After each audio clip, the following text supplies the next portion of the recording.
मित्रों, जय माता दी। संजय बोल रहा हूँ। मैंने ग्रुप में एक सवाल पूछा था कि नॉर्मली लाल किताब के जो चाहने वाले हैं वो जय माता दी क्यों बोलते हैं। तो आप में से कई लोगों ने उसका जवाब दिया, उसमें पार्टिसिपेट करने की कोशिश, इस सवाल को सुना, समझा और अपनी तरफ से जवाब दिया और काफ़ी अच्छे जवाब दिए कि इमोशनल ग्राउंड पे भी दिया आप लोगों ने जवाब।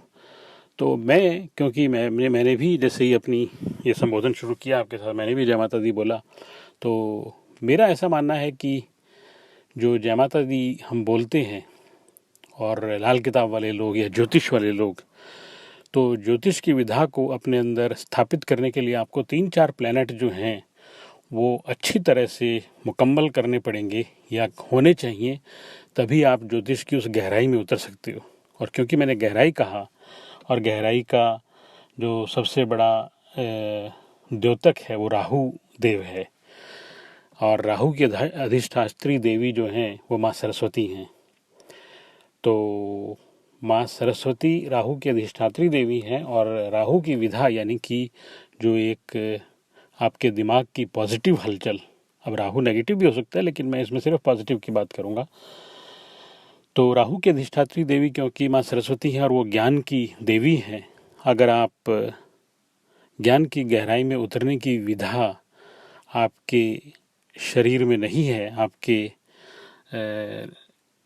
आपके ज्ञान में नहीं है, तो आप इतना उसमें गहरा नहीं उतर पाओगे। इसलिए सरस्वती माता का यानी कि राहु देव की कृपा आपके ऊपर होनी चाहिए। अब कहीं ना कहीं सरस्वती देवी ब्रह्मा जी से भी जुड़ी हुई हैं, तो वहाँ पे बृहस्पति आ जाते हैं।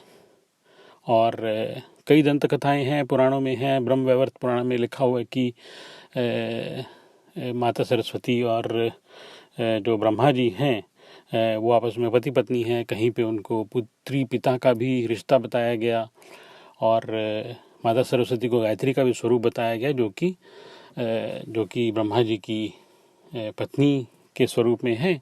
तो अब ब्रह्मा जी यानी कि बृहस्पति और सरस्वती देवी यानी कि राहु और बृहस्पति, जब उन दोनों को मिलाते हैं आप, तो एक मशनूई ग्रह बनता है जिसको बुध भी बोलते हैं। यानी कि बुध ग्रह की भी इसमें ज़रूरत है, आपको बृहस्पति की ज़रूरत है और राहु की भी ज़रूरत है।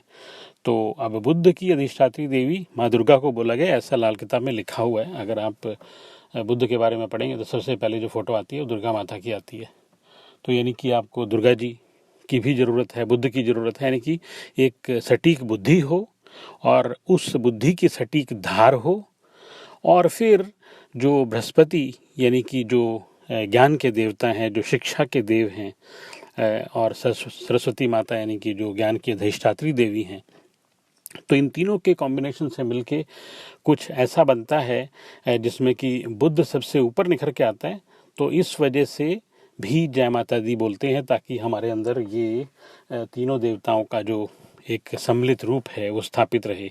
अब कई लाल किताब के ज्ञानी लोग ये भी बताते हैं कि भी शनि का भी आपके अंदर आशीर्वाद होना चाहिए, शनि और शुक्र का, क्योंकि शुक्र भी तो गुरु है, चाहे वो दैत्यों के गुरु है, लेकिन लाल किताब के हिसाब से वो एक अच्छे रूप में देखे जाते हैं, पाप ग्रहों में नहीं देखे जाते। तो उनका भी आशीर्वाद आपको चाहिए। अब शनिदेव यहाँ पे कहाँ पे आए, क्योंकि जो दुर्गा माता हैं या माता वैष्णो देवी हैं, जितने भी माता के स्वरूप हैं आपको मुख्यतः पहाड़ों पे मिलेंगे।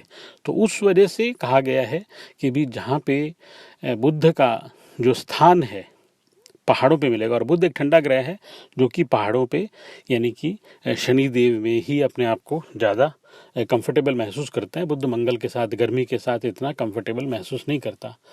तो यहाँ से भी कुछ निकल के आता है कि भी आपको शनिदेव के आशीर्वाद की भी ज़रूरत है।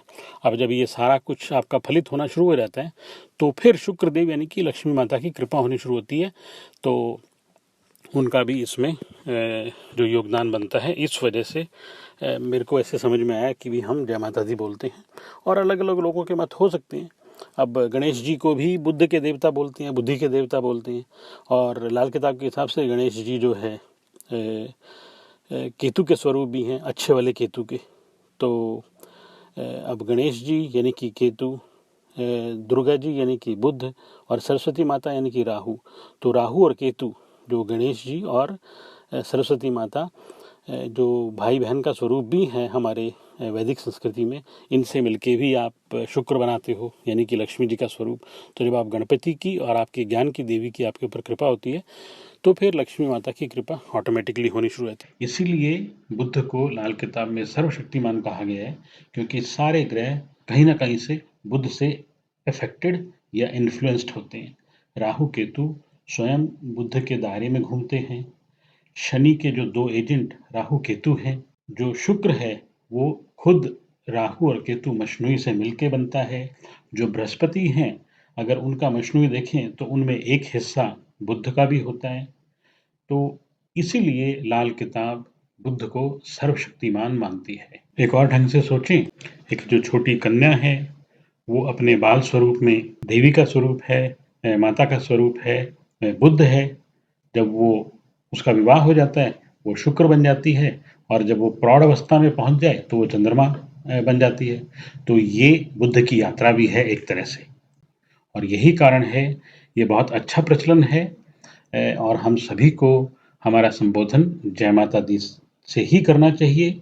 इसलिए आप सभी को जय माता दी। आप सभी खुश रहें, प्रसन्न रहें, आबाद रहें, और फिर मिलेंगे।